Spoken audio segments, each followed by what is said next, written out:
Hello everyone, कैसे हो आप सब। आई होप कि आप सब बहुत अच्छे होंगे। और अगर आप अच्छे नहीं हो तो मैं दुआ करता हूं कि आप लोग बहुत जल्द अच्छे हो जाएं। मेरा नाम योगेंद्र कुमार और मैं बात कर रहा हूं नेशनल बिजनेस एजुकेशन सेंटर से। चलिए, कुछ बच्चों का हमारे पास क्वेश्चन भी आया था कि सर प्रोजेक्ट 2 में थोड़ा सा और अच्छे से समझाना ताकि हमें क्लैरिटी मिल सके कि how to manage multiple project. तो इसी चैप्टर पे हम बात करने वाले हैं व्हाट इज प्रोजेक्ट मैनेजमेंट। ये आप ऑलरेडी चैप्टर 8 में सीख चुके हो। चैप्टर 9 में अब आप सीखोगे कि मल्टीपल प्रोजेक्ट, मल्टीपल मतलब एक से ज़्यादा, एक दो से ज़्यादा प्रोजेक्ट को आप कैसे मैनेज करते हो। तो देरी ना करते हुए शुरू करते हैं।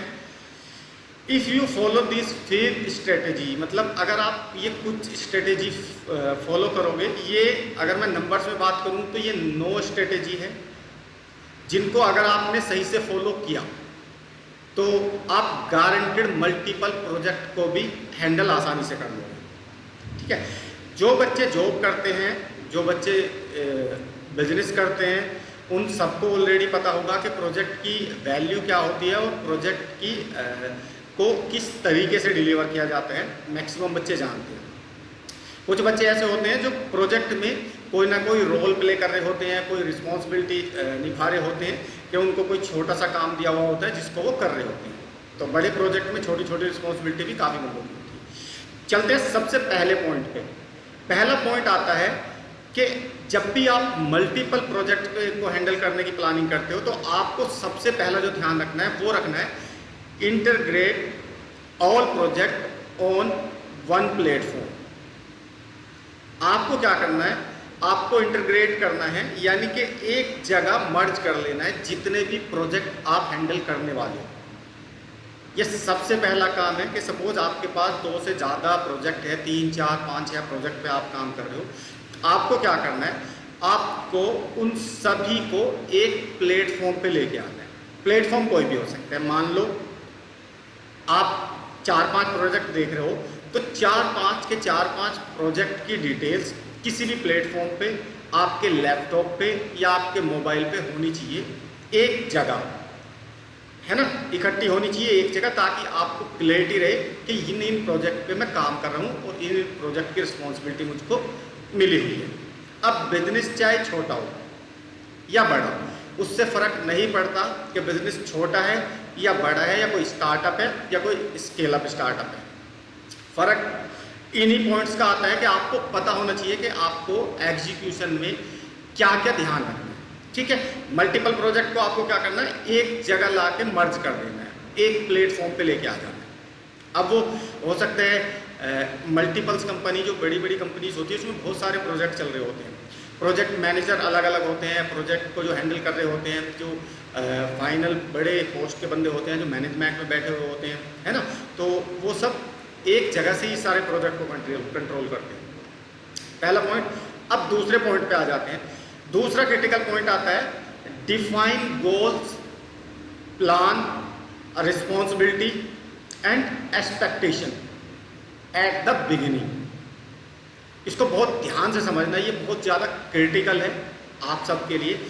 आपको क्या करना है, आपको सिंपली डिफाइन करना है ना, आपको पहले ही डिफाइन करना है क्या क्या चीज़। नंबर 1 गोल। गोल क्या है, किस प्रोजेक्ट का पर्पस क्या है, किस प्रोजेक्ट को हम क्यों शुरू कर रहे हैं, तो वो आपको पहले क्लियरिटी होनी चाहिए।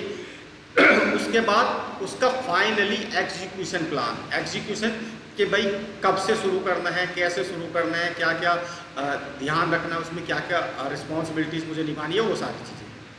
ठीक है, और क्या एक्सपेक्ट करते हो आप अपनी टीम से या उन बंदों से जो इस प्रोजेक्ट में आपकी हेल्प कर रहे हैं। आप क्या क्या एक्सपेक्ट करते हो उस टीम से, उन बंदों से जो आपके साथ इस प्रोजेक्ट पे काम करने वाले हैं या काम कर रहे हैं। ठीक है, अब ये जो चीज़ मैंने आपको बताई, इसका एक बहुत ध्यान रखना, एक बहुत अच्छे से समझना इस चीज़ को। ये सारी चीज़ें आपको बिगिनिंग होने से पहले करनी है, यानी कि प्रोजेक्ट की शुरुआत होने से पहले ये सारी चीज़ें आपको नोट डाउन करके रखनी है। ठीक है।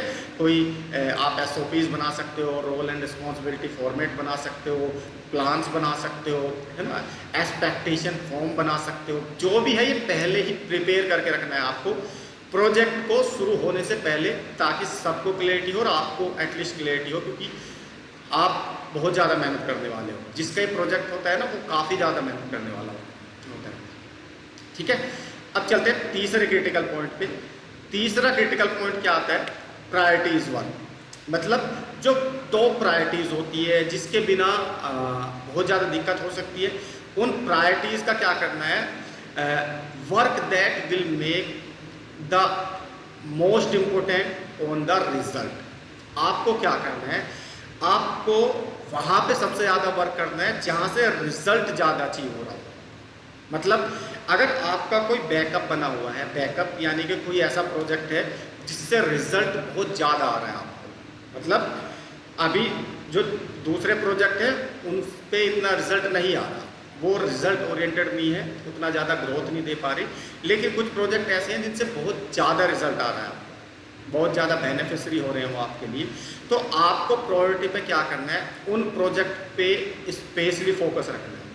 ऐसा नहीं है कि जो प्रोजेक्ट आपने नया शुरू किया है, आप पुराने वाले किसी प्रायोरिटीज़ वर्क को छोड़ के नए वाले पे शिफ्ट हो जाओ और पुराने वाले पे ध्यान ना दो। इससे आपका जो है ना, नुकसान होने में टाइम नहीं लगेगा, जरा सा भी टाइम नहीं लगेगा, आपको दिक्कत आ सकती है, परेशानी आ सकती है। तो जो प्रायोरिटीज़ वर्क है, जो पहले से प्रोजेक्ट चल रही है और सक्सेसफुली चल रही है, रिजल्ट ओरिएंटेड है, आपको रिजल्ट दे रहे हैं, आपकी ग्रोथ में आपकी हेल्प कर रहे हैं, तो उनको टॉप प्रायोरिटीज़ पे रखना है। टॉप प्रायोरिटीज़ के साथ उन पे स्पेशली ध्यान रखना है। ठीक है, जो अदर प्रोजेक्ट है उन पे भी फोकस माइंड के साथ काम करना है, लेकिन जो प्रायोरिटीज़ बेस है उन पे थोड़ा ज़्यादा रखना है। ठीक है, अब ये 3 क्रिटिकल पॉइंट आपने सीखे। अब मैं चलता हूँ नेक्स्ट आ जाते हैं एम्पावर योर टीम। टीम को एम्पावर करना है ना, टू बी फ्लेक्सिबल। टीम को किस लिए एम्पावर करना है? आपको किस लिए एम्पावर करना है? कि फ्लेक्सिबल हो व्हेन प्रायोरिटीज चेंज। इसका मतलब थोड़ा सा मैं आपको हिंदी में समझाता हूँ बहुत अच्छे से। आपको क्या करना है? आपको अपनी टीम को एम्पावर करना है फ्लेक्सिबल होने के लिए। अब फ्लेक्सिबिलिटी कब चाहिए होगी? जब कोई प्रायोरिटी चेंज हो रही हो। कुछ भी चीज़ अगर चेंज होती है ना, तो वहाँ पे फ्लेक्सिबल होना बहुत ज़्यादा ज़रूरी होता है। किसी भी प्रोजेक्ट में आपको नहीं पता कि कब क्या दिक्कतें आ जाए, कब क्या प्रॉब्लम्स आ जाए, कब क्या इशू आ जाए। तो आपको अपनी टीम को, जो भी जिस टीम को भी आप एम्पावर कर रहे हो, उस टीम को ये बताना है कि कई बार क्या होता है कि भाई आपको डबल शिफ्ट भी करनी पड़ जाती है। अगर कस्टमर का ऑर्डर बड़ा है, तो मान लो आपका सिंगल शिफ्ट में वर्क चल रहा है और ऑर्डर बड़ा है, तो आपकी टीम को ये आदत होनी चाहिए कि वो फ्लेक्सिबल हो जाए, यानी कि वो अगर 8 घंटे वर्क कर रही है तो 12 घंटे कर ले। 12 घंटे से अगर वो और ज़्यादा करना चाहती है, 16 घंटे 18 घंटे, तो वो कर सके। क्योंकि प्रोजेक्ट पे जब काम चल रहा होता है ना, उस टाइम आनाकानी करने वाले बंदे आपको चाहिए ही नहीं होंगे। एटलीस्ट इतनी मेहनत से किसी प्रोजेक्ट पे आप काम कर रहे हो और उसको सफल बनाने के पीछे टीम फ्लेक्सिबल नहीं है, टीम का अपना ही एक एटीट्यूड है कि भाई मैं नहीं रुकूंगा, या मैं नहीं करूंगा, या मेरे से नहीं होगा, इस तरह का जो एटीट्यूड होगा ना, उसको आपको चेंज कराना है। अब ये सारे वर्क आपको प्रायोरिटी के केस में करने हैं, नॉर्मल केस में कभी नहीं करने। अगर काम प्रायोरिटी वाला है, जिसके छूटने से आपको नुकसान हो जाए या जिसके छूटने से आपको बहुत ज़्यादा प्रॉब्लम्स हो, उसी प्रायोरिटी पे आपको चेंजेस करने हैं और उसी प्रायोरिटी के लिए आपको एम्पावर करना है अपनी टीम को फ्लेक्सिबल होने के लिए। ठीक है, अब नेक्स्ट पॉइंट पे चलते हैं, जो कि पॉइंट नंबर 5 है। पॉइंट नंबर 5 में होता है कम्युनिकेशन एक्सपेक्टेशन। कम्युनिकेशन, अब ये कम्युनिकेट क्या होता है? कम्युनिकेट होता है, एक चीज़ ध्यान रखना ज़िंदगी में, अगर कम्युनिकेशन का गैप किसी भी प्रोजेक्ट में आया तो डेफिनेटली नुकसान आपका होना है। अब कम्युनिकेशन से क्या निकल के आती है? एक्सपेक्टेशन। मान लो आप किसी बड़े प्रोजेक्ट को, 4 बड़े प्रोजेक्ट को हैंडल कर रहे हैं, ठीक है, या करने वाले हैं, या तो आप कर रहे हो या आप करने वाले हो, 4 प्रोजेक्ट को आप हैंडल करने वाले हो, और आप एक प्रोजेक्ट पे ध्यान दे रहे हो, 3 पे ध्यान नहीं दे रहे, यानी कि 3 में जैसे मान लो आपके पास बंदे होते हैं ना प्रोजेक्ट को, जो टीम लगी हुई होती है काम करने वाली, तो उनको प्रॉपरली टाइम देना, उनसे प्रॉपरली कम्युनिकेट करना है। मैं एक सिंपल सा एग्जांपल आपको देता हूँ।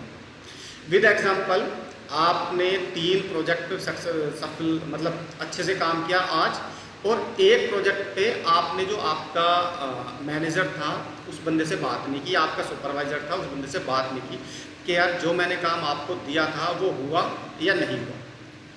या एक मैं एक और एग्जांपल के साथ समझा देता हूँ। मान लो आपका का कोई ग्रोसरी स्टोर है, बड़ा ग्रोसरी स्टोर है ना, बड़ा ग्रोसरी स्टोर है, और कोई माल आना है, कुछ माल आना है आपका 2-4 लाख रुपए का।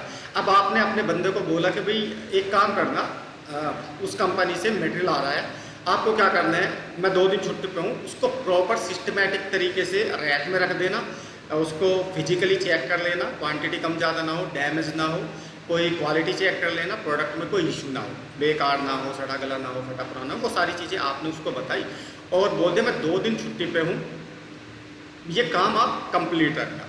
अब आप 2 दिन के लिए छुट्टी पे चले गए, ठीक है। अब 2 दिन आप छुट्टी पे चले गए, आपने कम्युनिकेट नहीं किया उस बंदे से जिसको आप वो रोल दे के आए थे, वो रिस्पॉन्सिबिलिटी दे के आए थे, आपने क्या किया, उससे कम्युनिकेशन नहीं किया 2 दिन। अब 2 दिन बाद जैसे ही आप आए, आपने देखा कि यार माल गाड़ी से उतर तो गया बट अपनी लोकेशन पे नहीं पहुंचा।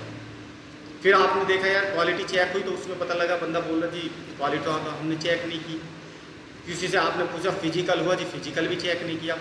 तो this is the your big mistake, ये आपकी बड़ी मिस्टेक थी कि आपने उसको अगले दिन सुबह ही फ़ोन करना था, स्टॉक आ गया, क्वालिटी चेक हो गई, फिजिकल इन्वेंट्री हो गई, मटेरियल रैक में रखा गया, किसी तरह की कोई प्रॉब्लम्स तो नहीं है। इतना सा कम्युनिकेशन आपके जो आपको 2 दिन बाद आके मिला ना, वो सारी चीज़ें ख़त्म कर सकता था।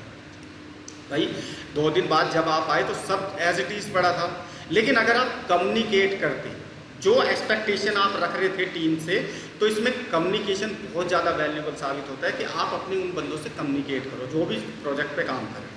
ये छोटी से छोटी दुकान में भी होता है और बड़े से बड़ी कंपनीज में भी होता है, ठीक है। तो कम्युनिकेशन बहुत बड़ी चीज़ होती है, कम्युनिकेशन से पूरा का पूरा स्ट्रक्चर मेंटेन रहता है, सब कुछ मेंटेन रहता है, क्योंकि जब भी आप कम्युनिकेट करते हो तो आपको पता लगता है कि यार क्या हुआ, कितना हुआ, कहाँ तक पहुँचे, कुछ छूट तो नहीं गया, अगर छूट गया तो वो क्यों छूटा, वो कब तक हो जाएगा, ये बहुत सारी चीज़ें आपको पता लग जाती है। अब नेक्स्ट चलते हैं, नेक्स्ट आ जाते हैं workload and deadline. Workload and deadline, जब आप मल्टीपल प्रोजेक्ट पे काम कर रहे होते हो तो देखो हर बंदे के ऊपर एक प्रेशर होता है, एक लोड होता है, और लोड भी किस तरह का होता है, डेडलाइन के साथ, कि यार ये काम है इतने टाइम तक ख़त्म हो जाना चाहिए। आप जब प्रोजेक्ट पे काम करते हो तो बहुत सीरियस होकर करते हो, ऐसे नहीं है कि हंसी मजाक में काम चल रहा है। प्रोजेक्ट में जब पैसा आपका लगता है, बहुत हैवी पैसा आपका लगा हुआ होता है, चाहे वो छोटा बच्चा कोई स्टार्टअप कर रहा हो जिसने 1-2 लाख रुपये लगाए हो, या कोई बड़ी कंपनी काम करनी है जिसने करोड़ 2 करोड़ रुपये लगाए हो, प्रोजेक्ट दोनों के लिए वैल्यूबल होता है, और दोनों के ऊपर वर्कलोड और डेडलाइन भी सेम ही होती है। छोटे प्रोजेक्ट के लिए हो सकता है छोटी डेडलाइन हो, बड़े प्रोजेक्ट के लिए हो सकता है बड़ी डेडलाइन हो। वर्कलोड का मतलब सिंपल सा है कि भाई जो भी आपकी टीम है उन पे एक प्रॉपर लोड होगा काम का, तो आपको ये ध्यान रखना है वर्कलोड उसी हिसाब से दे जिस हिसाब से वो बंदा मैनेज कर सके, प्लस उसको डेडलाइन भी दे कि इस टाइम से पहले पहले ये काम आपको ख़त्म करना है। अब अगर बच्चे की जब आप कम्युनिकेट करते हो, जब आपको पता लगता है अच्छा ये काम इतना हो गया, इतना हो गया, इतना हो गया, मेरा प्रोजेक्ट यहाँ तक कंप्लीट हो चुका, यहाँ तक कंप्लीट हो चुका, तो आपको सारी चीज़ें क्लियर हो जाएगी, और आप ये भी पता लगा पाओगे कि जो डेडलाइन हमने रखी है क्या उस डेडलाइन से पहले काम कंप्लीट हो सकता है या नहीं, ये भी आप पता लगा सकते हो, ठीक है। तो ये क्रिटिकल इंपॉर्टेंट पॉइंट था, जो कि ये टोटली जो इम्पोर्टेंट पॉइंट थे वो 6 हो चुके हैं। अब हम नेक्स्ट चलते हैं, नेक्स्ट टॉपिक की बात करते हैं, वो है एडजस्ट प्रोजेक्ट शेड्यूल। आपको क्या करना है, जो अगर मान लो कुछ, चलो मैं इसको पूरा ही बोल देता हूँ, adjust project schedule to maximise team productivity, to maximise team productivity. आपको जो आपका प्रोजेक्ट है उसको शेड्यूल करना है, क्या करना है, उसको शेड्यूल करना है। उस प्रोजेक्ट को शेड्यूल करना उस तरीके से है कि मैक्सिमाइज, जो मैक्सिमम आपकी टीम हो ना वो प्रोडक्टिविटी को अचीव कर रहे हो। प्रोडक्टिविटी मतलब कि भाई उसने 8 घंटे में अगर आपने किसी को काम दिया कि भाई आपका सपोज मैन्युफैक्चरिंग का यूनिट है आपका, आप कुछ बनाते हो और आपने एक बंदे को काम दिया कि भाई एक दिन में मुझको 100 पीस चाहिए 100 पीस चाहिए। मशीन की कैपेसिटी हो सकता है 120 पीस की हो, 130 पीस की हो, लेकिन आपने सब कुछ प्लान करके, सब कुछ नोट डाउन करके, एक टेक टाइम लेके आपने बहुत अच्छे से समझा हुआ और आपने देखा कि भाई प्रोडक्टिविटी अगर बंदा जेन्युइनली प्रॉपर लंच काट के, प्रॉपर टी ब्रेक काट के 100 पीस आराम से बना सकता है और उसी हिसाब से आपने उसको काम दिया, ठीक है, कि भाई मुझको 100 पीस तो चाहिए। अगर वो उससे कम बना रहा है तो इसका मतलब आपको ध्यान देने की ज़रूरत है अपनी टीम पे कि उसकी प्रोडक्टिविटी सही नहीं। इस काम में क्या करना है आपको, एडजस्ट प्रोजेक्ट शेड्यूल, प्रोजेक्ट के शेड्यूल को उस तरीके से एडजस्ट करना है कि आपको मैक्सिमाइज टीम प्रोडक्टिविटी मिल सके। मैक्सिमाइज 100 से ज़्यादा अगर हो जाए तो आपके लिए बेनिफिशियरी है। मान लो वो 120 बना दे, 130 बना दे, 140 बना दे, तो वो आपके लिए वैल्यूबल है। लेकिन अगर वो 70 बना रहा है, 60 बना रहा है और इसी तरीके से 10-20 बंदे कम कर रहे हैं तो फिर दिक्कत है। फिर आपको क्या करना है, फिर आपको बैलेंसिंग करनी है। बैलेंसिंग किसको बोलते हैं कि चलो भाई एक बंदा 10 पीस कम बना रहा है तो एक बंदा 10 पीस ज़्यादा बनाने वाला सर्च करना होगा, जिसकी स्पीड थोड़ी ज़्यादा हो, ताकि आप चीज़ों को मैनेज कर सकें, आप वो प्रोडक्टिविटी ले सको जो आप अचीव करना चाहते हो। क्योंकि विदाउट प्रोडक्टिविटी के आप बहुत तेज़ी के साथ प्रोजेक्ट को सफल नहीं बना सकते। हर बंदे की एफिशिएंसी, हर बंदे की प्रोडक्टिविटी बहुत सॉलिड होनी चाहिए। अब नंबर 8 पे चलते हैं। नंबर 8 में क्या है, अब ये होगा कैसे, पहले इसको समझो कि ये होगा कैसे। इसके लिए आपको करना क्या है, इसके लिए आपको वर्क को डेलीगेट करना है, but maintain visibility. Work delegate करना है, काम को मतलब जो आपकी टीम है, एक बढ़िया रिस्पॉन्सिबल बंदे को वर्क को डेलीगेट करना है और विजिबिलिटी मेंटेन रखनी है। विजिबिलिटी मतलब क्या, विजिबिलिटी होती है कि भाई आप चेक कर रहे हो, नोटिस कर रहे हो, हर चीज़ ध्यान से देख रहे हो, समझ रहे हो कि जो वर्क डेलीगेट किया गया था वो प्रॉपरली टाइम से हो रहा है नहीं हो रहा है। आपने एक बच्चे को बताया, एक SOP बनाया है ना, और उस SOP को बना के आपने उसकी 10 रिस्पॉन्सिबिलिटी लिख दी कि दिन में ये 10 काम तुमको करने ही करने हैं, ठीक है। अब उस बंदे के सामने वो SOPs लिखा हुआ है, उसको दिख रहा है कि भाई मुझे सुबह आके ये काम करने हैं, सुबह से और शाम तक। अब उसके जैसे आपने काम किया, जैसे आपकी कोई छोटी सी दुकान है, कोई छोटा सा स्टार्टअप है और उसमें 2 लेबर काम करती है आपके साथ, तो आपने उनको SOP दिया, भाई सबसे पहले आपको आके शटर खोलना है, उसके बाद अपनी साफ़ सफाई करनी है, स्टॉक अगर इधर उधर फैला हुआ हो तो उसको प्रॉपर लगाना है, कोई कस्टमर्स आ जाए तो उसको बैठ के उससे बातचीत करनी है ना, जब तक मैं ना आ जाऊँ। तो ये क्या होता है, वर्क डेलीगेट हो गया। अब मेंटेन विजिबिलिटी कैसे करोगे, जो SOP लगाया है, SOP में टिक मार्क का कोई ऑप्शन अगर आप दे सकते हो तो वो देख लो कि सर ये काम हो गया, ये काम हो गया, ये काम हो गया, ये काम। यहाँ पे सिर्फ 2 ही बंदों की देखनी है क्योंकि छोटा स्टार्टअप है, 2 ही बंदे आपके पास हैं, ठीक है। अगर आप उस सीट को नहीं देखते तो सिंपल सी बात है, 2-3 दिन आपने नहीं देखा तो 2-3 दिन बाद हो सकता है वो 1-2 काम छोड़ना शुरू कर दें। लेकिन अगर आप रेगुलरली चेक कर रहे हो, रेगुलरली मेंटेन हो, रेगुलरली उसको देख रहे हो, तो वो सिंपल सी बात है वो अलर्ट मोड पे रहेगा। वो बंदा गलती से भी कोई चीज़ नहीं छोड़ेगा, क्यों, क्योंकि उसको पता है आके मालिक चेक करेगा और चेक अगर उसको सही नहीं मिला तो वो डांट भी देगा। तो वर्क को डेलीगेट करो, लेकिन डेलीगेशन के साथ साथ आपको विजिबिलिटी को भी मेंटेन रखना है कि आपको चेक भी करना है कि काम जो डेलीगेट किया गया था क्या वो हुआ या नहीं हुआ, और अगर नहीं हुआ तो क्यों नहीं हुआ। समझ गए। तो इस तरीके से ये है प्रोजेक्ट का 8वां बहुत क्रिटिकल पॉइंट। अब चलते हैं 9वें क्रिटिकल पॉइंट पे। 9वां क्रिटिकल पॉइंट क्या होता है, ये ऑलरेडी मैं आपको बता चुका हूँ, वर्कलोड एंड डेडलाइन, है ना। तो वर्कलोड एंड डेडलाइन का आपको पता ही है। तो ये 8 इंपॉर्टेंट पॉइंट थे जिसमें आप मल्टीपल प्रोजेक्ट को हैंडल कर सकते हो। मल्टीपल प्रोजेक्ट यानी कि एक से ज़्यादा प्रोजेक्ट भी अगर आपके पास हो तो उनको आप आसानी से मैनेज कर सकते हो। तो ये मेरे आज की क्लास थी जिसमें मैंने आपको सिखाया कि how to manage multiple project. तो अगर मेरी वीडियो आपको अच्छी लगी हो तो please like, share and subscribe ज़रूर कर देना, और मिलते हैं अपने नेक्स्ट चैप्टर। तो नेक्स्ट चैप्टर जो होगा वो क्वेश्चन आंसर होगा। क्वेश्चन आंसर मतलब मेरे कुछ स्टूडेंट हैं, कुछ बच्चे हैं जिनके कुछ क्वेश्चंस आ रहे हैं, वो क्वेश्चंस काफ़ी ज़्यादा क्रिटिकल है। तो मैं जो आप चैप्टर देने जा रहा हूँ वो सिर्फ बिजनेस के कुछ Q&A होगी, Q&A मतलब क्वेश्चन पूछेंगे बच्चे और उनके आंसर मुझको देने हैं, तो उससे भी आपको बहुत ज़्यादा क्लैरिटी मिलेगी बिजनेस की। ठीक है, अब वो क्वेश्चन क्या क्या है और उनके आंसर क्या क्या है, इसको देखने के लिए हमारे साथ बने रहिए।